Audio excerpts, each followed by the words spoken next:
Good morning. I wanted to come to you all this morning. Uh, you haven't seen a lot out of us on our training and things like that here in the last month or two. Uh, there's some reasons for that.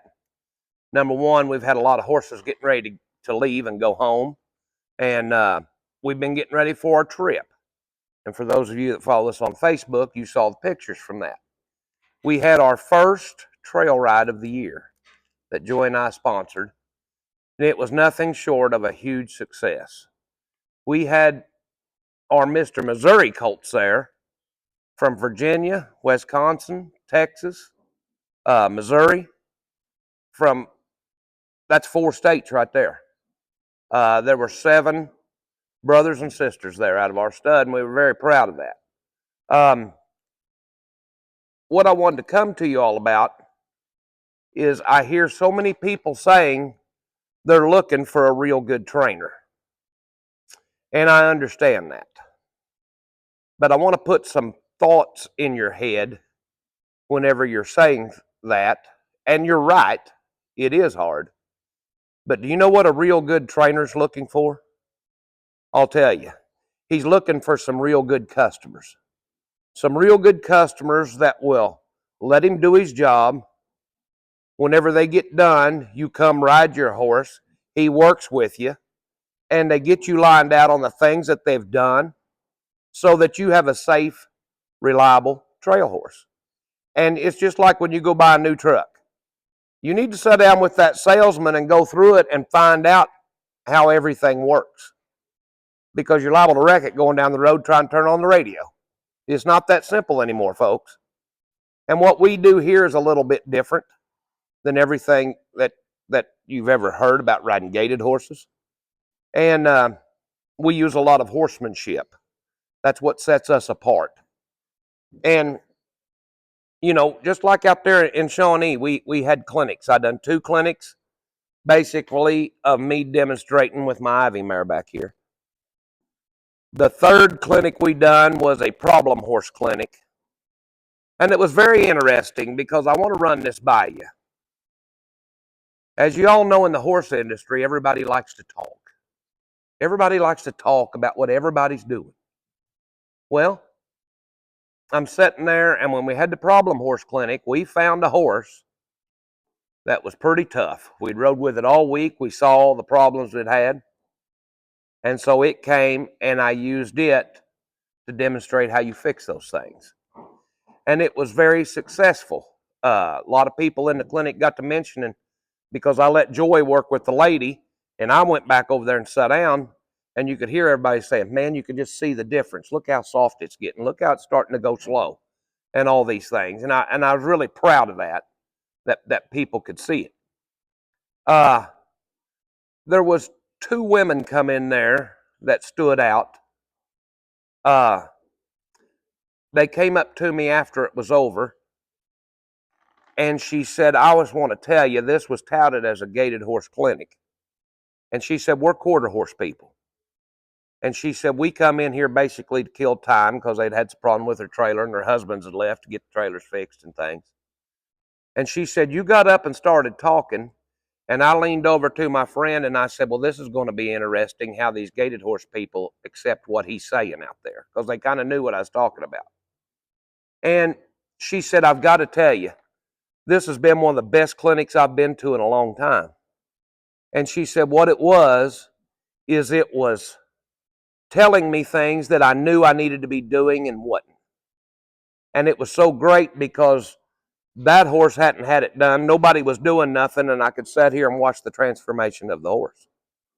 And she said, the other thing that you said was what people say about you. They say, you're not doing nothing as far as gaited horses. You're just doing quarter horse stuff. She said, well, you're also right. It's not quarter horse stuff. What it is it's horsemanship. And that's the thing that we're trying to scream here.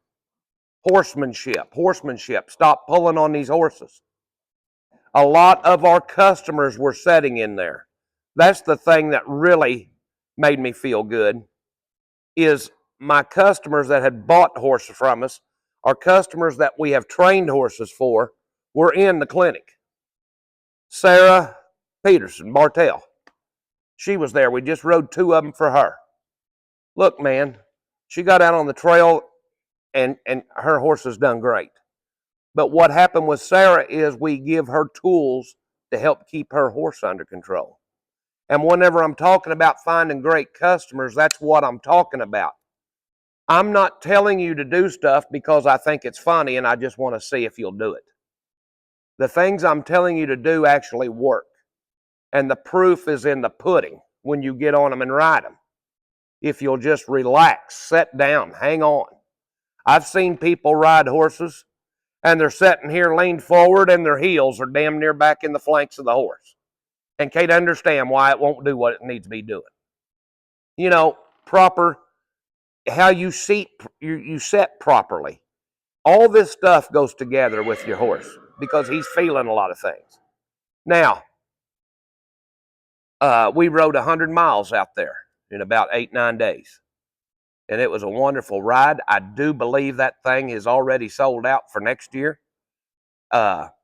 So you might call up there if you want to come and go with us and get on the list in case somebody cancels.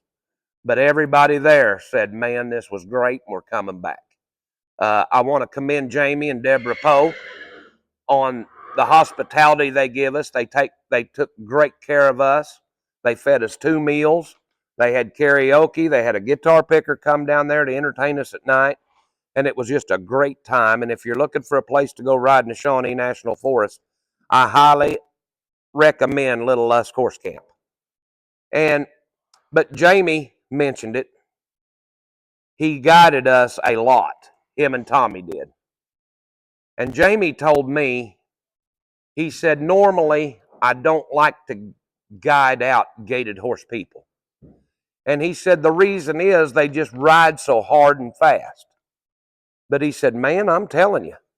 He said everybody stops and goes to the bathroom when it's time to stop and go to the bathroom. Everybody takes a break when it's time to go take a break. Everybody just eases through the woods and goes on and on and on. And he said, I love this bunch that travel with y'all. And he said, your horses are just great. He said, my God, look at them back there.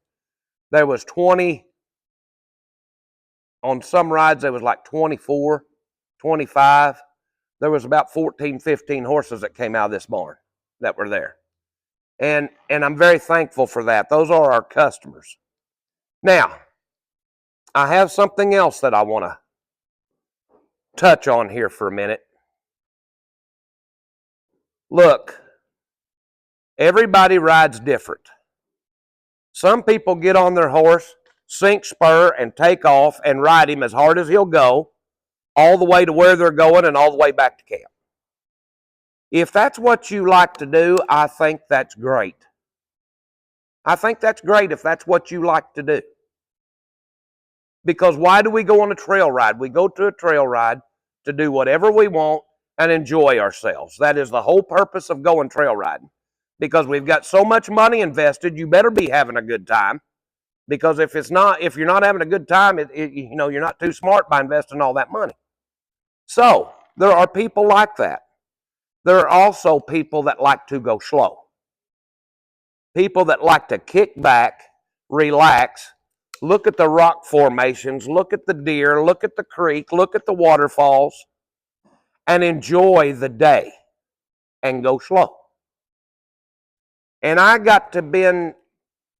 had somebody that just kept on me about why I was going so slow and this and that. And it kept on going for about 3 days. And finally I said, I'm going to tell you what you do. Stop talking and listen to what's going on behind you. If you'll listen, what you're going to hear is 20-some people laughing, visiting, having a great time. Those people are my customers.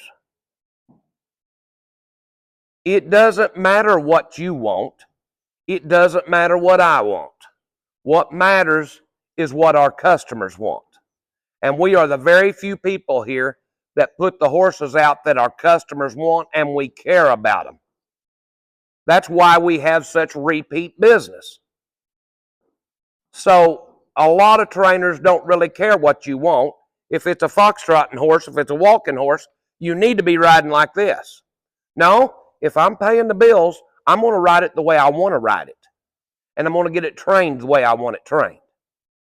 That's where it's all at. The customer, Sam Walton would roll over in his grave now if he knew how Walmart was being run. But he always had one thing. The customer's always right. That is true to an extent. That is true to an extent. You give me a good customer, I'm going to do everything I can to help them and get them what they want. So that's just something that I wanted y'all to think about and things like that. As y'all know, here on Patreon, we haven't been filming much. We've been gone for 10 days. We've had horses getting ready to go out of here, horses coming in. We got home on Sunday. We've had people here Monday, Tuesday, Wednesday, Thursday. Today's Friday, and we have business to take care of. The horse business is all profit. We had to go yesterday and buy a new stock trailer because the other one is wore completely out. So yeah, it's all profit, and sometimes you have to stop and go take care of business. We have to go to the bank, we have to go pick it up and all this, and then we have people back in here Saturday. So that's one reason why we haven't been filming. Now, you may have heard horses nickering and things like that, and you might hear some horses banging on the wall. I've gotten some new horses in here to start and get going. We're going to be filming these horses. A couple will be for sale. They will be the up and comings here that we will have available later on. I wanted to point on that too. There's what, Joy? There's one. How many are there? I've got two. There's a dun filly. There's a Palomino gelding back here that is drop dead gorgeous. And there's another horse out of our stud, Mr. Missouri, in the pen that a lady told me she was heavily interested in. We didn't get a lot of times to talk, and we're going to get with her. And if she's interested, in going ahead and buying him now before he's broke, then that's fine. If not, he's going to be available. So we're just kind of waiting to see what's going on there. So what I'm getting at is what you're hearing is I have these colts tied up. One reason is they're kind of goofy. They're in a new place. They don't know what's going on, and they don't really know what to do with themselves. So what we have done, we have cleaned stalls. I fed at 6 o'clock. Everything's done fed. They've done watered. And we went through and tied them up. And I think that will help us whenever we do start them. It's going to give them a little bit of structure. It's going to give them a little bit of patience. It's going to get them used to us coming in and out of there, putting halters on them, tying them up, letting them back down, and things like that. So there's really nothing to film there right now. Even though we're not filming, even though they're in the stalls, they're being trained by just being tied up. Being tied up is one of the number one training tools that you have at your disposal, that you can sure physically do. It teaches a horse patience. It teaches him to stand tied. You can't believe how many horses we watched over there that when you tied them up, they went crazy. I want all that done now. I want them to get used to being tied up. So that's just some more of the things that we're doing here. And we'll start filming those shortly. It won't be today or this weekend. It'll probably, I don't know what we've got. We got to go to the vet Monday. The whole thing of it is, since we've been gone, we've been going here and going there. And there's just a lot going on. And it's been very stressful whenever we come back. Yes, but horses are being worked. And we're not doing it on film because we're trying to get through them and get everything going. So, that's what's going on here. We're going to get back to filming. We're going to get some of these colts going. We've got a Palomino in here of Lori Caldwell's. We've got a horse here of a gentleman in Wyoming. We've got Gypsy Rose over here, and it's going back to Virginia. I mean, we've got horses in here from all over the United States. I've got 2 buckskins in here from North Missouri. It just come in yesterday. And that's one of them hollering right now. And we've got them separated. So there's just a lot of stuff that you're going to be seeing. Keep watching our Facebook page for up and coming horses. We're going to get some of these horses cleaned up, and we're going to take pictures of them and let you see them. These horses are not started yet, but what we will do is we have a price on them now. If you want those horses, and trust me, these horses that I'm talking about, they will not last long at all. So my advice is to buy them at a little cheaper price right now, and you can just pay us training, and we'll get them custom built for you, is what we'll do. So that's something to keep in mind if you're going to be in the market. These here they're over 2-year-olds. So we're going to take our time with them and bring them around correctly and get those colts going. So yeah, Monday we're having a horse cutting and things like that. We've got some yearlings out here we're going to cut, and just a lot of things going on. But I wanted to come to you. I want to thank everybody for coming to our trail ride. I want to thank everybody for coming to my clinics. Matter of fact, Julie Irwin is starting a backcountry horseman chapter in St. Louis up there at Greensfelter Park. I think I'm doing a clinic on the 18th of this month. I also think we have booked some 1-hour one-on-one times with you having a problem for your horse. I hope you all come and see us up there. We'd love to meet you. We'd love to talk to you. And if nothing else, come and support the new Backcountry Horseman chapter. Because without Backcountry Horsemen and some other organizations out there, like in Oklahoma, the Oklahoma Equestrian Trail Riders Association, it would be really hard to keep these trails open where we can ride our horses on this public land. So, and then maintain them. So just always support these organizations. Come to Greensfelter Park on the 18th of May and meet us, and we'll be more than happy to talk to you. And we're going to be doing a clinic up there. So I just really wanted to touch base with you. We have a lot of new patrons that have joined, and I want to thank each and every one of you for doing that. Stay patient with us. We're going to start filming and training and doing some things like that. Joy, do you got anything you'd like to say? Come here, and I'm going to let you explain that because you're smarter than me. See, I'm a man that actually admits that. So new patrons, go to the bottom of the feed. Just scroll down to the bottom and start down there and work your way up to the top on the videos. There's over 300 videos.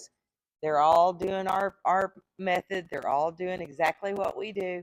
It's just doing it with different horses. So you don't need to wait on us to put out a new video. Go to the bottom, start watching, start learning, and work your way up. Exactly. And I'd also like to apologize to you when you watch those videos in case you hear something that might be offensive to you when I'm working. That gets in the heat of battle, and horse training's not always pretty.